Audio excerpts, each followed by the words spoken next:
The Watchers of Greystone Station. I had always taken the midnight train to Greystone Station, a ritual I kept even when the platform was nearly empty.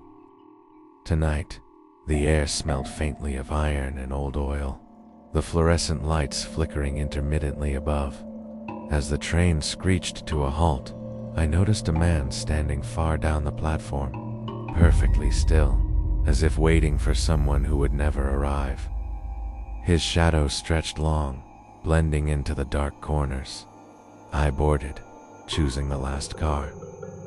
The seats were damp, the faint odor of mildew clinging to the upholstery.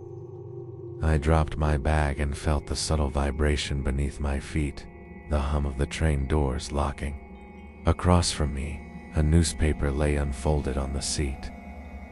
The headline was from decades ago: Greystone Station, unexplained disappearances continue. My fingers itched to read it, though the date made no sense. Today was 1997, not 1972. I looked up. The man from the platform was inside the car now, standing at the far end. He didn't move as the train jolted forward. His eyes, dark, empty, stayed fixed on me. I tried to tell myself it was a trick of the light, a reflection from the flickering bulbs above.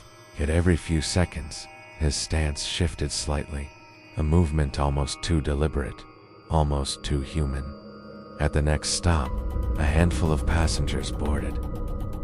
None of them looked at him. None of them looked at me either. It was as though we existed in a separate reality, unnoticed by the world around us.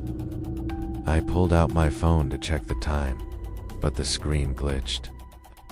Letters scrambled into words that weren't English. Stay. W-A-I-T. Listen. Tate. The vibration pulsed in my hand like a heartbeat. I looked back. He was gone. The car was empty. My breath caught as I realized the newspaper had flipped pages on its own. It's the story now reporting a new disappearance. My name was printed at the bottom. Panic settled in my chest. I tried to stand, but the train swayed unnaturally, longer and slower than normal physics would allow. The hum beneath my feet grew louder, almost like voices chanting beneath the floor. From the far end, I heard the faintest click of shoes against metal. I couldn't see. Yet, the sound circled me. Close, distant, close again. Katasu. It was impossible to locate its source. The lights flickered violently. In that instant, every window showed the station I had just left empty, decayed, overgrown with black vines. Shadows moved beneath the crumbling roofs. I grabbed my bag and ran toward the front of the car. The doors were locked, the usual emergency handle missing. I pounded, screamed, but only the mechanical hum replied.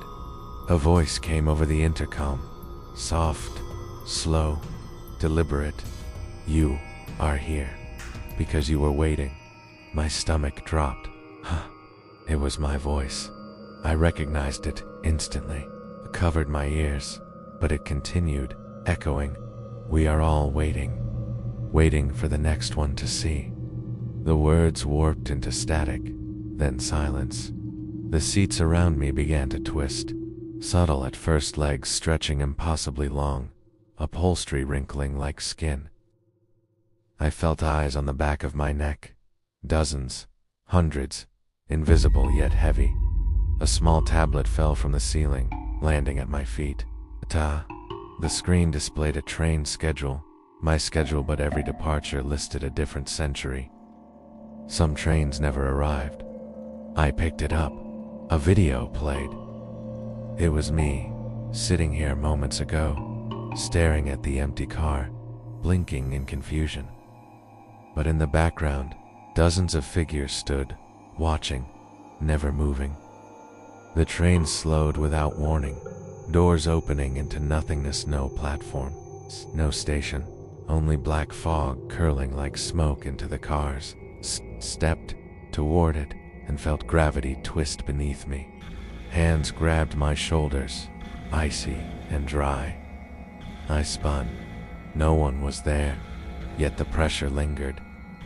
I felt pulled backward, the air thick with whispers I could almost understand. In the corner, a small mechanical box clicked open. Inside, a tiny projector shone moving images of people, passengers, conductors, strangers frozen in fear, faces distorted, eyes stretched wide. I realized then that I wasn't the only one trapped here. Every passenger from every train past had been pulled into this liminal place, recorded, replayed, watched. A reflection in the window showed me twice, once seated, once standing behind myself, smiling. My double raised a hand, and I felt compelled to mirror it. I obeyed instinctively. The intercom spoke again. "Do not leave. They are watching." The voice was calm now, soothing almost, but each word felt like chains tightening around my chest. I noticed a ticket flutter across the floor. Greystone Station. Last departure, you. The ink was wet, warm, and it burned when I touched it.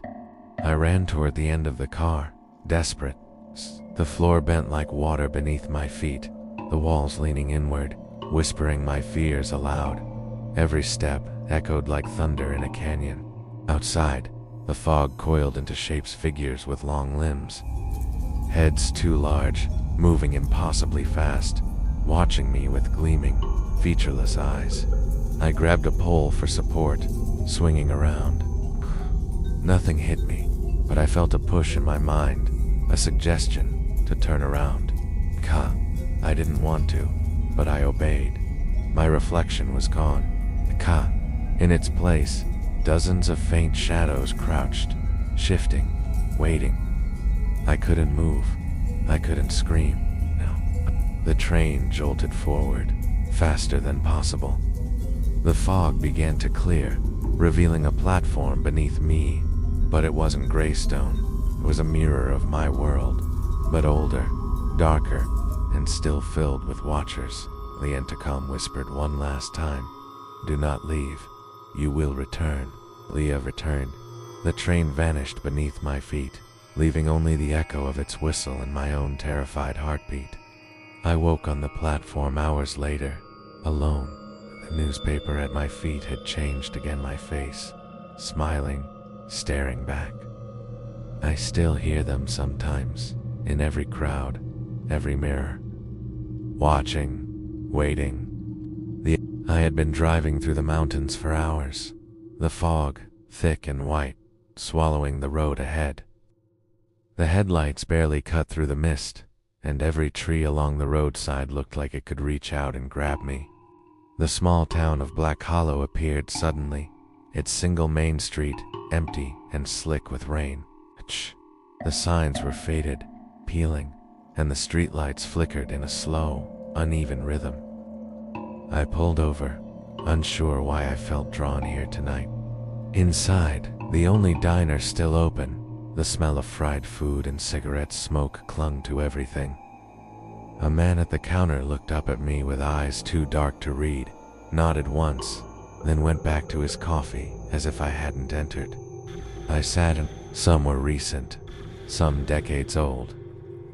One entry caught my eye, my own name, underlined twice, with today's date written next to it. The waitress didn't speak much, just refilled my coffee and watched me from the corner of her eye. When I tried to ask about the town, she shook her head slowly, her expression unreadable, muttering something about the watchers. Shadows stretched unnaturally across the walls, forming shapes that seemed to move when I wasn't looking directly at them. The air felt heavy, almost alive. I left the diner, following a narrow alley toward the outskirts. The fog thickened, swallowing my footsteps, and I began to hear faint whispers, voices layered over each other, speaking in tones too low and fast to understand. A small abandoned chapel appeared through the mist, its doors hanging open. Inside, pews were overturned, and the floor was lined with footprints that didn't match my shoes. A pulsing hum vibrated through the air, as though the building itself was breathing. I stepped inside, and the door slammed behind me. The whispers intensified, and a shadow moved across the back wall, stretching impossibly long before vanishing. I tried to leave, but the door wouldn't budge. A diary lay on the altar, bound in cracked leather. Flipping it open, I found entries describing people visiting Black Hollow, never leaving, always watched. The final line was fresh, written in ink that was still wet. They know you are here. The room grew colder, my breath visible in the dim light. From the corner, a figure emerged, human-shaped but impossibly thin, its face a void, a black mirror reflecting only my fear. It whispered my name. The sound was both familiar and wrong, stretched and distorted. I stepped back, and the floor rippled like water beneath me. Every instinct screamed to run, but the figure blocked the exit, moving without sound, gliding over the floor. My phone buzzed in my pocket, but when I looked, the screen was blank. A new message appeared, written in the same script as the diary. Do not leave. They are watching. Panic gripped me. I turned to the figure, and it raised a hand. The shadows in the corners of the chapel followed, twisting, merging, stretching toward me like dark fingers. Atisa, the whispers layered into a single voice repeating, stay, stay. Outside, the fog was gone. The town looked normal, calm, empty of any life. Yet the air hummed with a silent tension, and I felt hundreds of eyes burning into me from the mist that had vanished. When I returned to my car, the engine refused to start. The notebook from the diner was on the hood, open to a page with today's date again, and my name circled in thick black ink.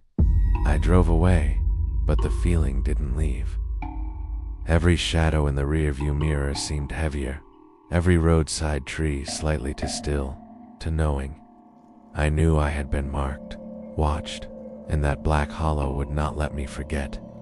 Even now, when the fog rolls in on quiet nights, I hear faint whispers outside my window, repeating words I cannot understand. I do not dare look, because I know they are still there, waiting, patient, and certain I will return. The last recording from Unit 12. I took the night security job because it was supposed to be quiet. Single industrial complex on the edge of town, mostly abandoned, with only one active storage unit still listed under a private lease. Unit 12 sat at the far end, isolated from the rest of the property. Every other unit was empty, doors rusted shut, numbers peeled away. Only that one had a fresh lock and a keypad installed recently.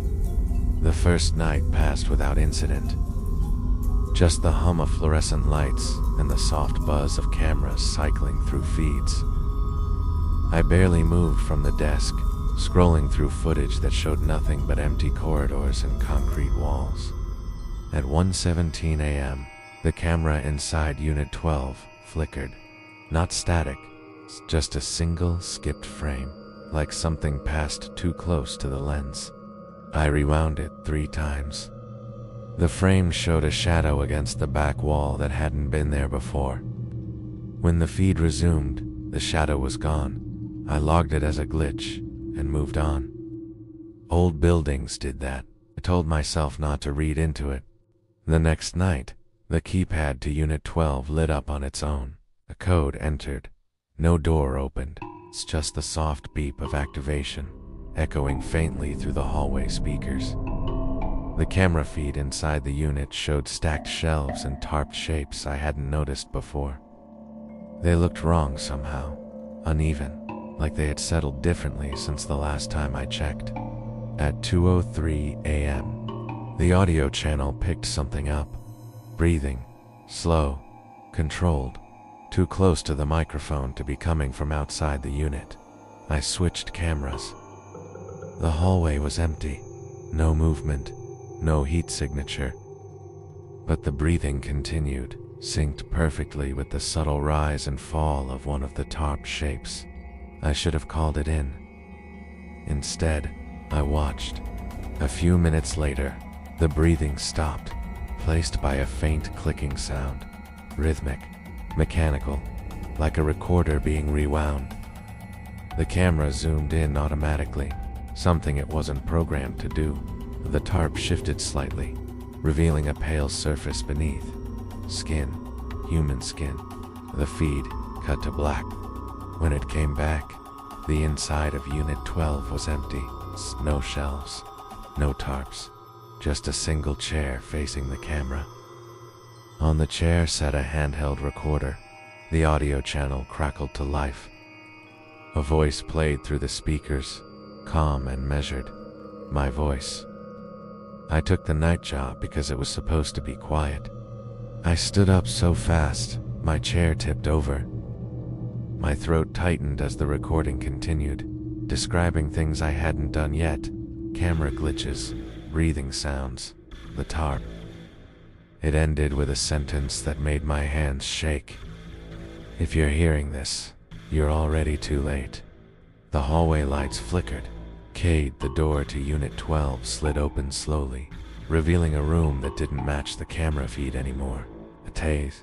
The walls were closer together, breathing faintly, pulsing like muscle. Inside, dozens of recorders lined the floor, all playing different voices at different times. Some were crying, some were whispering, some were silent, waiting. I backed away, but the security desk was gone. The monitors were gone. The building stretched longer than it should have, corridors folding inward like they were guiding me somewhere. The recorder in the chair clicked on again. Sit, my voice said gently. This part goes faster if you sit. I didn't remember sitting down, but suddenly I was. The chair was cold. Straps tightened around my wrists and chest, appearing where there had been nothing before. A red light blinked on the recorder. I felt something adjust behind my eyes. Not painful, just precise, like calibration. Mild. The last thing I heard before the recording ended was my own voice, calmer now, rehearsed. I took the night security job because it was supposed to be quiet. The feed cut. Unit 12 is still listed as active. The keypad still lights up some nights, and if you ever check the logs, you'll see the same note repeated again and again. It's audio captured, subject compliant, recording complete. The floor, that wasn't there. I moved into the apartment because it was cheap and close to work. The building was old, concrete, and brick, with an elevator that groaned like it resented being used. Management warned me it sometimes skipped floors. The first night, I pressed 7 and felt the elevator lurch harder than usual. A display flickered, numbers blurring, then settled on 8. The doors opened to a hallway I didn't recognize. The carpet was darker, almost damp, and the lights buzzed at a lower pitch. They smelled stale, like a room that hadn't been opened in years. I stepped out, thinking I'd walked into the wrong section of the building. Every door was the same color. No numbers, no signs, just identical frames stretching down the hall farther than the building should allow. I turned back to the elevator. The doors were already closing. I reached them just in time, sliding inside as the hallway vanished behind me. The display blinked again, then showed 7. When the doors opened, everything was normal. My floor, my hallway, my apartment door exactly where it should be. I told myself it was a glitch, old wiring, bad sensors. The second time happened 3 nights later. Same lurch, same flicker. This time, the display showed no number at all. The doors opened slowly. The hallway looked closer now, narrower. The walls leaned inward just enough to feel intentional. At the far end, someone stood facing away from me, perfectly still. I stayed inside the elevator. The doors refused to close. The figure didn't move, but I felt watched anyway, like something was aware of me without needing to turn around. When the lights above it flickered, I saw its shadow split in two, stretching in opposite directions. I mashed the emergency button until the doors finally slid shut. After that, I started taking the stairs. It worked for a while. My sleep improved. This building felt normal again, quiet in the way city buildings always are. Then one night, the stairwell door on my floor was locked. I stood there staring at it, key in hand, listening to the distant hum of the elevator moving somewhere above me. I hadn't called it.